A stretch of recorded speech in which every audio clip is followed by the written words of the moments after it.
Okay.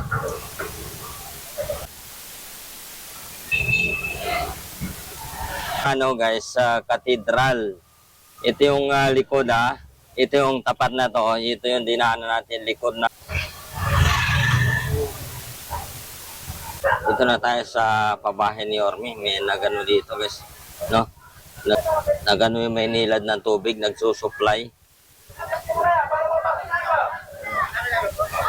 So ngayon guys, dito na tayo sa Benigno Aquino Elementary at saka school.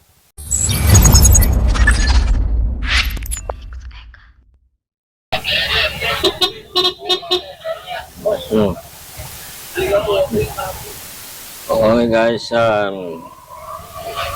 so nandito naman tayo sa Intramuros, Manila.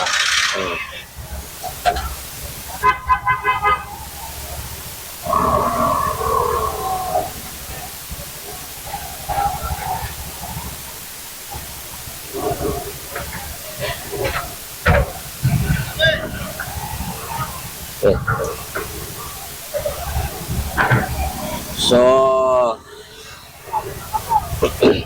papasok tayo dito sa Intramuros. Tatagos naman tayo doon sa Pier. Sa Pier 15. Pwede naman dito dumaan. So, dito na tayo sa IA. Araw po ng ano ngayon? Araw po ng Linggo.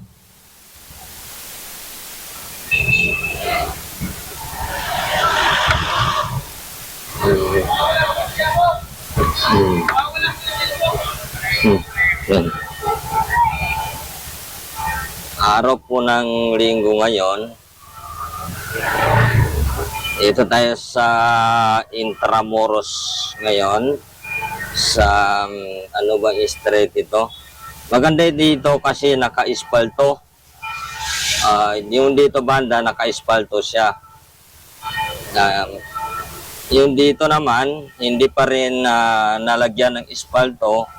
Hindi pa tapos yung nandito. Wala pang ispalto dito sa ano na to.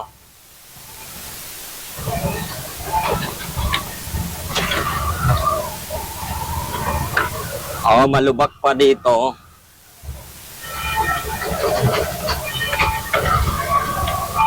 Sa area na ito. So,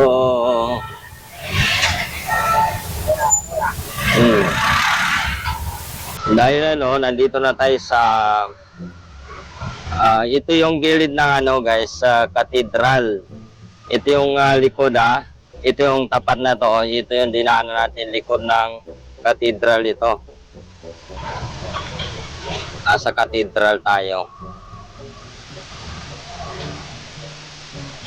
So, ito bago naman tong ito yung tinatawiran natin. Inaayos lang yan. Dati yan, daanan din yan. Pero nung parang pasyalan na siya. Lalabas tayo guys. Dito na yung papalabas. Kasi yung yung iba, mga ng tuktok doon sa ay bawal dumaan doon.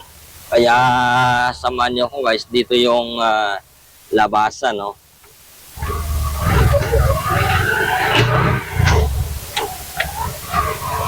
Yung sa harap natin guys, yan yung palasyo ni Gobernador.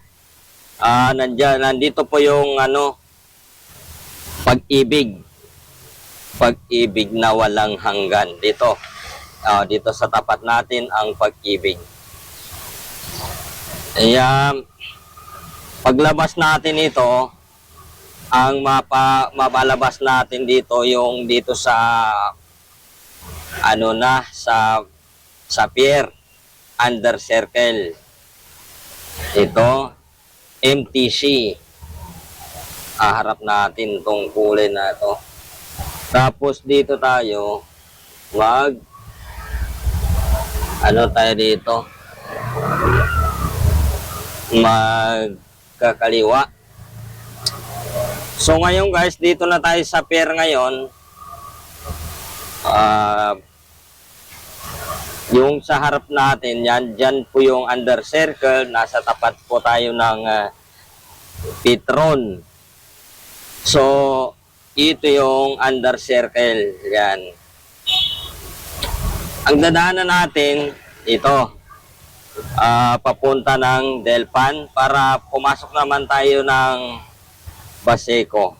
Ito, maraming dito guys na nakapila. Ito po yung papunta ng yan, mga tuktok na yan. Yung iba papunta ng Delpan. Yung iba papunta po ng yung sa tawid, papunta siya na UN Calo Robinson.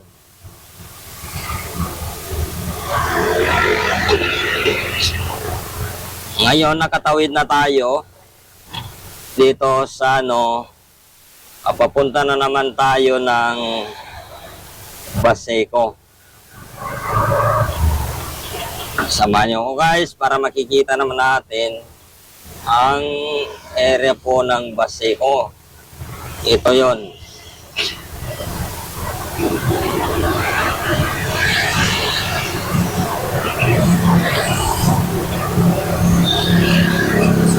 Pagdating natin dito, bago tayo, hindi pa tayo nakaakyat ng Delpan, hindi na tayo aakyat. Kasi pag diretso niyan, pa Delpan yan. Dito tayo, para tayo ng Baseco. Pasok. Ito po yung papasok po ng Baseco. May mga dito na nakaparking, container van. Yung iba dito na iniwan yung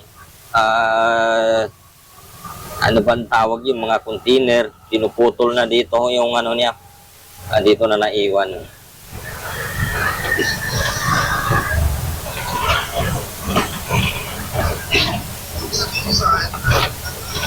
Ito, nandito na tayo sa ilalim ng tulay. Tulay papunta ng Delpan. So, sa ngayon, nakatawid tayo. Dito na tayo, papasok na tayo ng Baseco, Manila. Barangay 649 Baseco, Port Area, Manila, o Baseco Compound.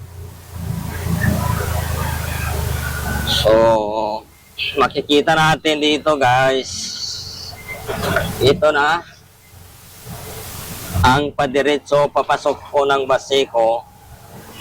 O araw po ng ngayon, araw po ng Linggo, kaya wala naman tayong na traffic, kaya kulang ang sasakyan kasi araw po ng Linggo ngayon. Pahingaan po ng mga tao o mga nagtatrabaho. Bukas na naman po ang kanilang pasukan, araw po ng Lunes na. Ito guys, nakikita niyo ba, napakaganda ng yung daanan, malinis, bagong ispalto, quality ang takbo ng mga sasakyan dito. Malinis siya. Ito lang, may konting nasira lang doon, pero yun lang, maliit lang nang yon. Ito, makikita natin dito hanggang dito sa maganda, ispalto na, naka-ispalto siya. Dito makikita natin ang gate nung Baseco. Dito lahat mo nang pumapasok o dumadaan, pumapasok dito sa Baseco, dito pa siya dumadaan. Dito na tayo sa Atensa School. Ito yung sa nakapasok tayo. Dito na tayo sa Butawan. So, diretso tayo, guys.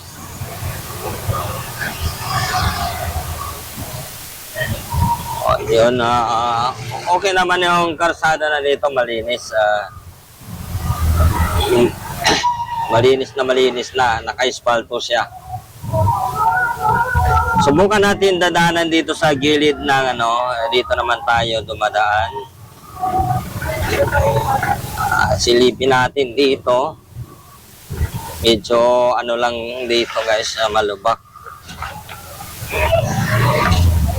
Kita niyo ba? Malubak yung daanan natin dito.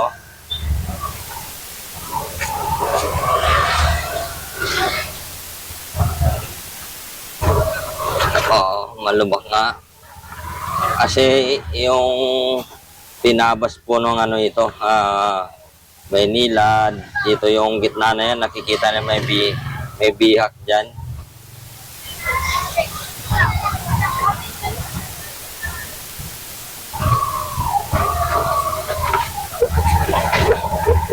Sa pagawaan po ng mga tuktok na nandito. Sino po ang papagawa dyan ng tuktok? Meron dito papagawaan.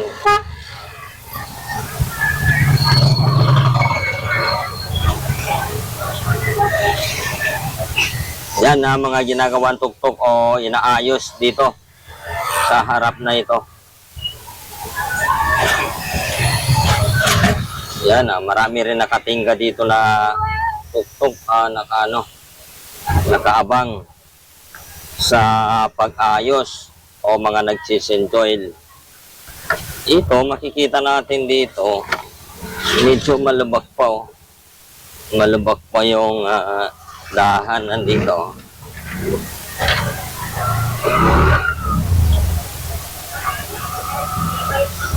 Yan dito na tayo sa block 15 ba ito? Hindi ko guys. So ito yung block 15.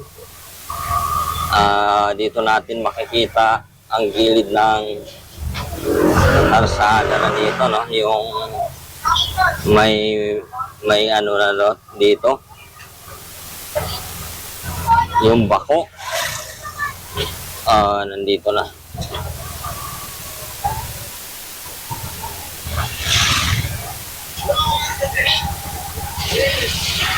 So ito yung nasa na tayo, guys, sa Baseco.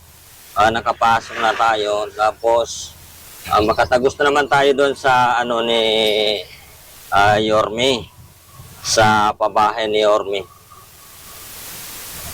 Doon na tayo iikot sa pabahay ni Yorme.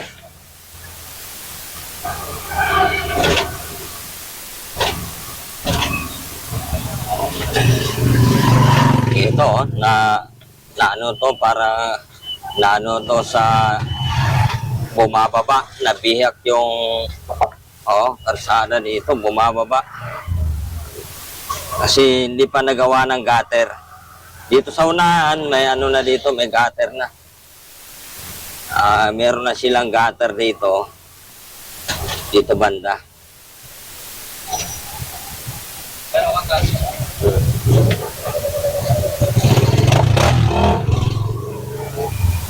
May gutter na.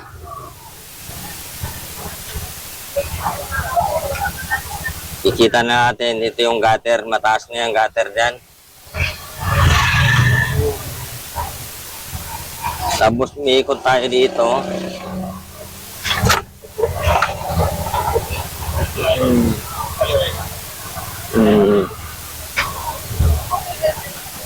Pabahay ni ito na tayo sa pabahay ni Yorme. May nagano dito, guys, no? Naglibre ng tubig. Yan, sa harapan natin. Nagano yung may nilad ng tubig, nagsusupply. Nagsupply ng tubig yung may nilad.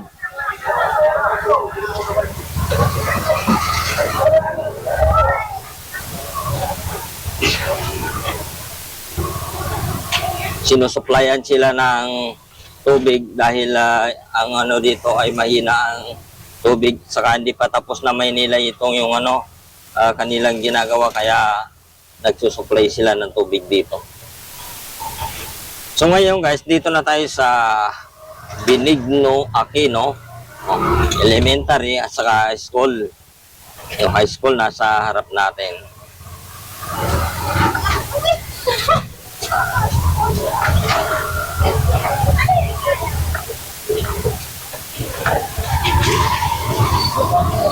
Dito naman, pasukin natin dito guys. Medyo ano rin dito, may yung daanan natin dito medyo may kasikipan din. Bibisitahin natin din dito. So ito minsan kasi pag napasok dito matraffic, pero ngayon makikita natin na wala naman ano yung traffic.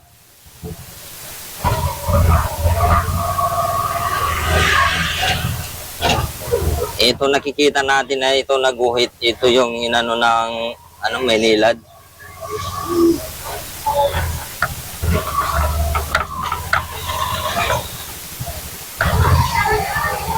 Maynilad. Hindi pa nila ito natatapos. Pero yung dito sa unahan, dito sa may tambak, hindi ko alam kung huhukayin pa ba nila ito.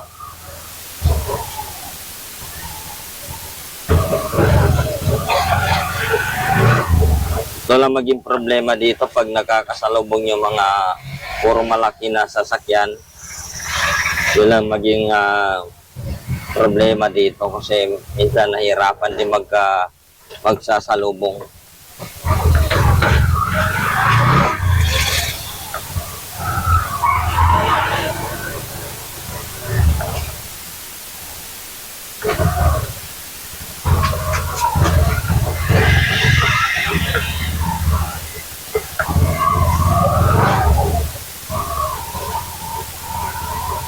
So ito yung iba na umiigib na sila sa labas, naglagay dito no, for sale.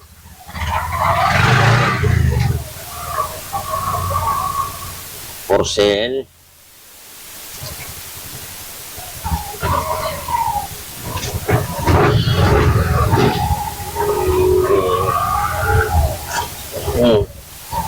Dito medyo ano na guys, masikip na ang daanan dito. Hindi na pwede ang mga malaking ano dito, malaking sasakyan. Kahit ano lang sasakyan kasi problema niya ang pagdaan niya dito kasi masikip dito eh. Hindi naman maluwag na ano.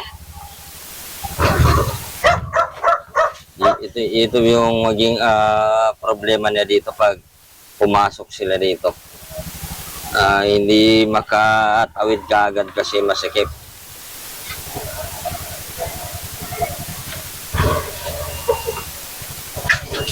Na, maro.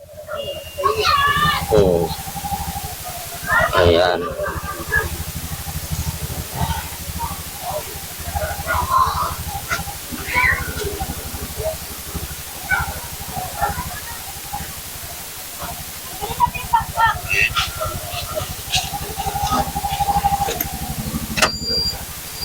Okay na.